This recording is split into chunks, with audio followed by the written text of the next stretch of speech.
Баршаңызға сәлем достар, каналыма қош келдіңіздер. Бүгін самсаның жасалу тәсілімен бөліскім келіп отыр. Өйткені әркім әрқалай жасайды. Мен өзім бір бөлік жасаймын. Өзімнің бір фишкам бар. Соны сіздерге көрсеткім келеді және бөліскім келеді. Сол үшін видеоны соңына дейін қарауларыңызды сұраймын. Ең алдымен ыдысқа ұнды салып алғаннан кейін үстінен 2 жұмыртқаны жарып саламыз. Одан кейін суға 1 ас қасық тұз араластырып қамыр илейміз. Қамырды илеген кезде қамырдың тығыздығы қатты болғаны жақсы. Тығыз илеуге тырысыңыздар. Сол кезде самсаның қатпарлары жабыспайтын болады және қатпарлы өте керемет самса болып шығады. Барлық мөлшерін міндетті түрде видеоның астына жазып қалдырамын. Сол мөлшерге қарап, мен жасағандай тура жасасаңыздар, міндетті түрде қатпарлы өте дәмді болып шығады. Осылай қамырды әбден илеп болғаннан кейін пакетке салып 20 минутқа тынығуға қойып қоямыз.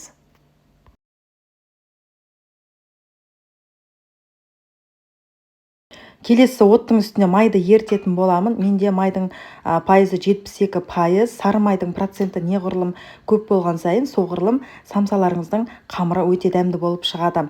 Және де майды өте тым қайнатпай, жай қайнатамыз. Бір рет ергеннен кейін осылай ғана ертіп алдым. Содан кейін барып, жаңағы шыны ыдысқа құйып қоямын жеке. Қазір себебін айтамын. Мінекей мен осындай шыны ыдысқа банкіге құйып қоямын. Біраз уақытқа қойып қоямын, өйткені ол тұнатын болады.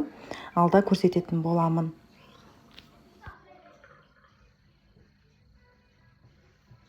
Сары майды ертіп банкіге құйып қойдым. Одан кейін оны кейін алып қоямын да, қамырды алып жаямын. Қамырым тынды.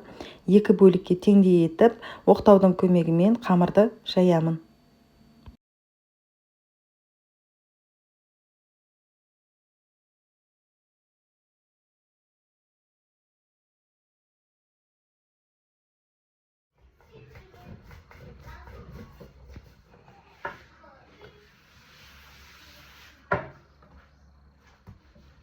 Және қыздар, қамырды үлкен етіп жайған дұрыс. Тура осылай 2 бөлікке бөліп қана жайыңыздар. Жаймаңызды ораған кезде самсаның қатпары көп болады. Және қамырды көргендеріңіздей қалыңдығы өте жұқа, не өте қалың емес, орташа қалыңдықта осылай жаямыз.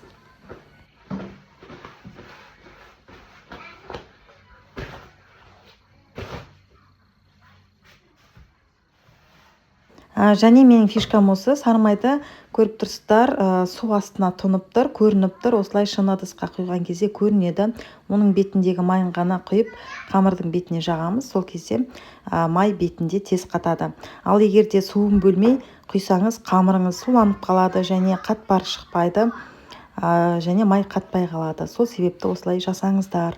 Сол кезде міндетті түрде қатпарлы самсаны жасайсыз.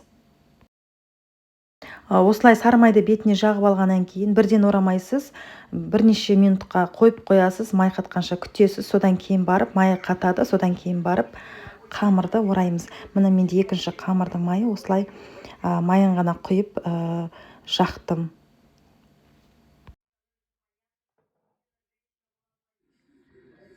Міне осылай жаңағы жаққан сары майымыз осылай қатады. Қатқанын осылай білесіздер, бетінде осылай жарықтар пайда болады. Енді орай берсеңіздер болады. Және қамырды ораған кезде тығыз ораңыздар, бос орамаңыздар, тығыз орасаңыздар, қатпарларыңызда соған байланысты жақсы болып шығады.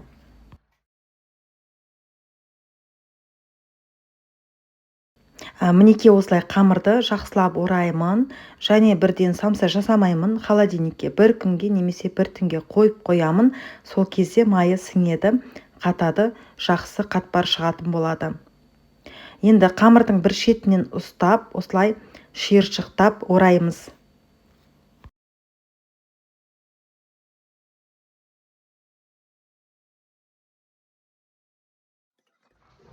Бұл менде екінші қамырда осылай шиыршықтап орадым. Енді пакетке салып, холодильникке қойып қоямыз.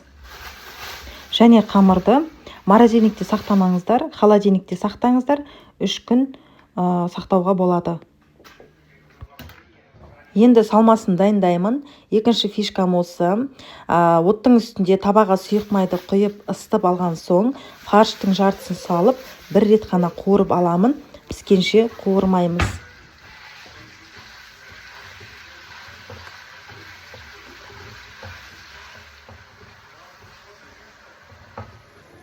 Еттің сөлі тартылғанша қуырып қажет емес, бір рет қана қуырсаңыз жеткілікті. Келесі 1 килограмм пияз қажет. Осылай пиязды пышақпен, қолмен тураймыз.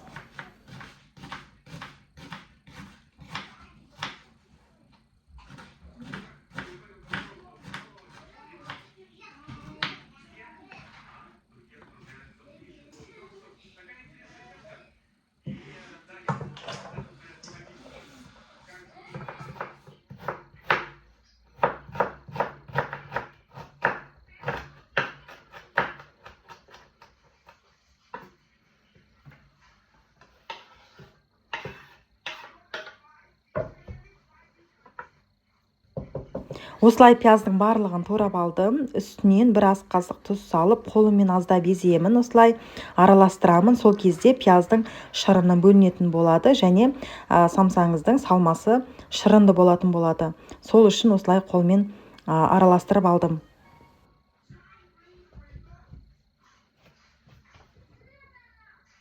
Одан кейін бағанағы піспеген шала қуырылған етті қосамын үстінен, сөлімен барлығын осылай қосамын.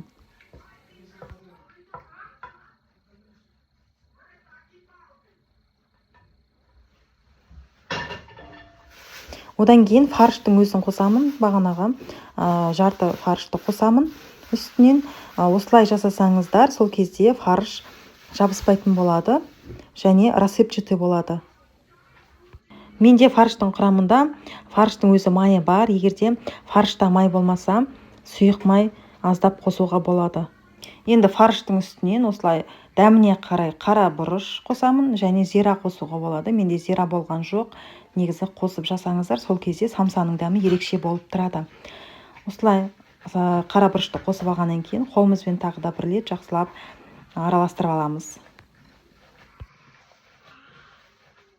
Фаршқа қаласаңыздар картоп қосуға да болады, қоспасаңыз да болады. Өз еркіңіз, және барлығын осылай араластырып алдым. Фарш дайын. Холодильниктен шыққан қамырды осылай пакеттен алып, барлығын бөліктерге бөлемін. Енді осы орамадан 30 дана самса шығады. Осылай 30 дананы бөліктерге бөлемін.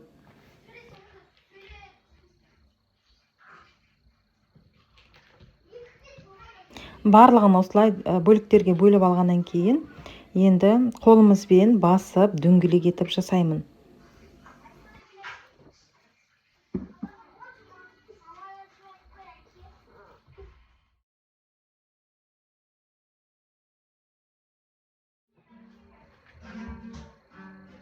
Барлығын осылай дөңгелектеп алғаннан кейін, үстелдің үстіне ұн сеуіп жаямыз, және қамырдың қалыңдығы өте жұқа, не өте қалың болмауы қажет, орташа қалыңдықта жайып шығамыз.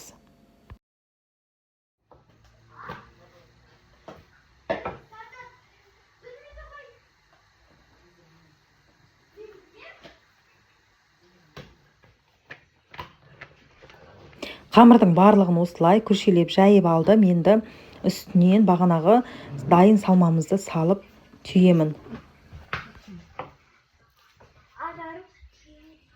Барлық 30 дана қамырды жайып алған соң, салмасына картоп қосқан жоқпын. 1 килограмм фарш, 1 килограмм пияз өзі тура жетеді.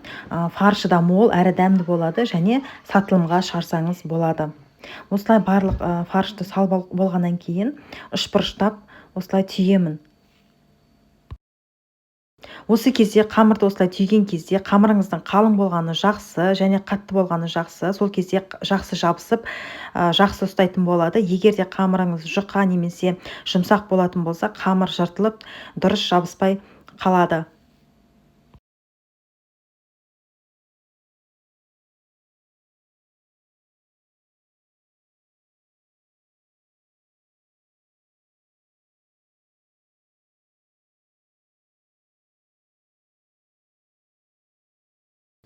Барлық самсаны түйіп алған соң пешті алдын ала қыздырып қойдым. Өзім 210 градуста 35-40 минутта пісірдім. Ал сіздер өз градустарыңызға қарап пісіресіздер. Әркімнің градусы әртүрлі болғандықтан градусқа мән бересіздер. Ең бастысы күйдіріп алмай, беті қызарғанша пісіресіздер.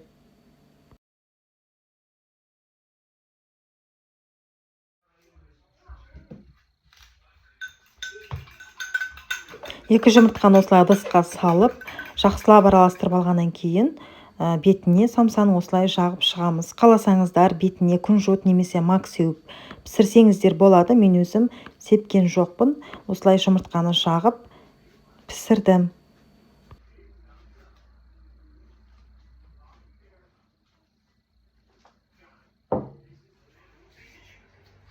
Достар, мінекей самсамның барлығы пісіп шықты. Көріп тұрсыздар, беті қатпарлы. Қазір дегустация жасайтын боламын сіздерге. Сондықтан тамашалаңыздар. Қазір үшін ортасын көрсетемін. Мінекей бөлген кезде самсамның қамыры қатпарланып үгітіліп жатыр. Ортасындағы етін көріп тұрсыздар. Керемет шырынды болып тұр. Мінекей өте тамаша болып шықты.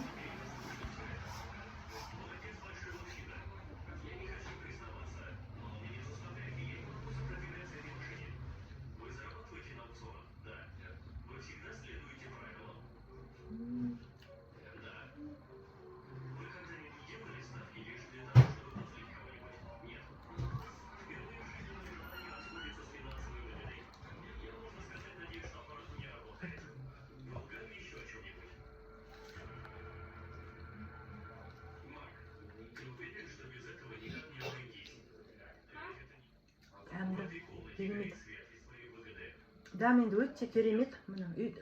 Дүкеннің базардың самсасы сияқты. Сондай қатпарлы қамыры. Етін көрдіңіздер ме, ішіндегі сочный болып тұр еті. Рассыпчатый. Керемет. Дәмі де өте керемет. Тіл береді дәмі. Жасап көріңіздер. Мен осы рецептпен керемет болып шығады. Сіздерге ұнайды деген ойдамын. Жасап көріңіздер.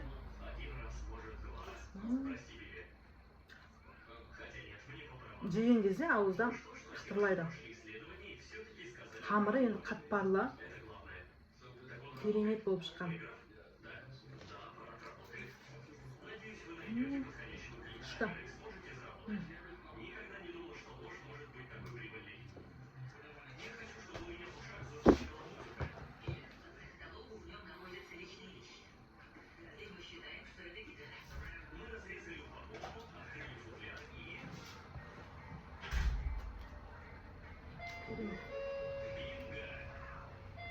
Нағыз самса.